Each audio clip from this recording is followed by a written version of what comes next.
يا صباح الخير. استخدم الوقت المناسب.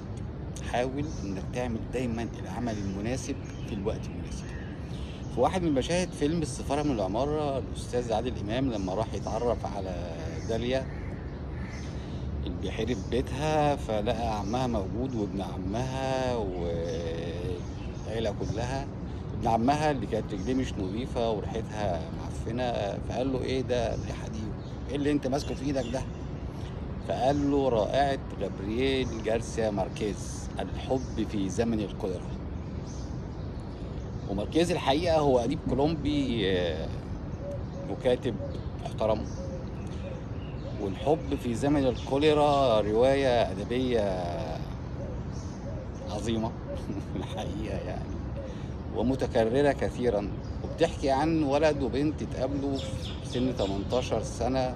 بنت جميلة جدا والولد بيشتغل في تليجراف أو البريد يعني، وبيحبوا بعض ويرتبطوا ببعض جدا، والولد بيوعدها ان هو هيفضل يحبها طول العمر، وهي بتوعده انه هتفضل تحبه طول العمر ويتعهدوا على الزواج.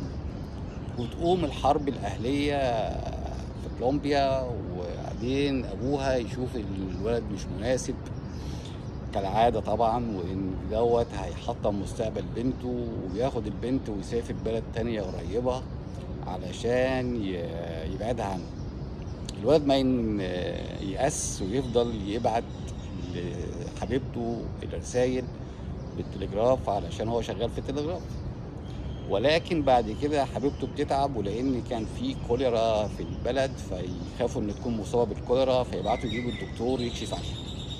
دكتور شاب لذيذ ظريف له مستقبل وعنده امكانيات، فيعرض على البنت الجميله الجواز. فالبنت توافق بعد المشاكل اللي حصل من ابوها وحاول يقنعها، فتوافق البنت انها تتجوز الطبيب اللي جه عليها. الولد ورغم انه حبيبته اتجوزت الا انه ما بيأس، ويفضل طول الوقت مرتبط بيها وبيحبها، ولكن بيقطع علاقته بيها وبيقرر انه يشتغل عشان يكون ثروة كبيرة علشان يقدر يواجه المجتمع ويعمل اعمال خير، ويحاول ان هو ما يكسرش قلبين تانيين. بعد 50 سنة وبعد ما اتجوزت وخلفت وبقى عندها اولاد، طبيب بيموت، وبيعرف الشاب المحب اللي لسه بيحب حبيبته لحد دلوقتي ومرتبط بيها ان جوزها توفى. فيروح في نفس اليوم العزا ويعزيها ويستنى لحد الناس كلها ما تمشي، ويروح يقول لها ان هو مازال بيحبها وان هو مرتبط بيها وان هو مش هيقدر يستغنى عنها ونفسه يكمل حياته معاها. الست ولانها كانت وفيه للزوج اللي لسه ميت ولسه يا دوبك دافنينه راجعين من القبر، تضربه بالقلم وتنهره نهرا شديدا وتقول له انا مش عايز اشوف وشك هنا تاني، انا خلاص كده كرهتك. والحقيقه ان الشاب اختار الوقت الغلط، ورغم ان البنت كانت وهي بتتقبل منه العزاء في شيء من المشاعر داخلها، الا ان طلبه كان في الوقت غير المناسب. والحقيقه دي غلطه بنعملها كلنا، ان احنا بنعمل احيانا اعمال مناسبه في الوقت غير المناسب، او ما بنعملش الاعمال المناسبه في الاوقات المناسبه. والحقيقه النجاح انك تعمل العمل المناسب في الوقت المناسب، هيكون هو ده اللي تقدر تقوله عمل ناجح. انك تعمل العمل المناسب في الوقت المناسب.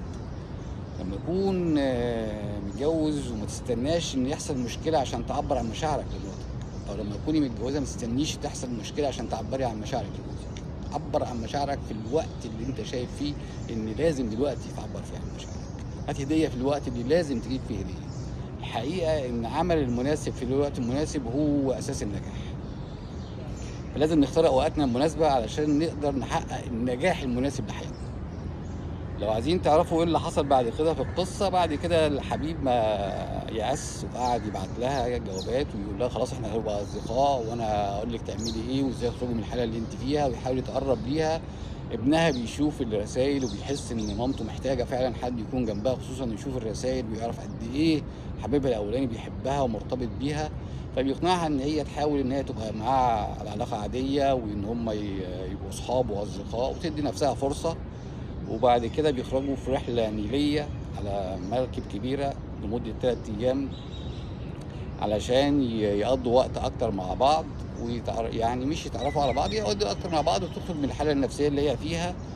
والمحب الفتى الراجل بقى راجل كبير يعني، علشان يقعد وقت اطول مع حبيبته، فيعمل اشاعه في المركب ان المركب فيها حد عيان بالكوليرا.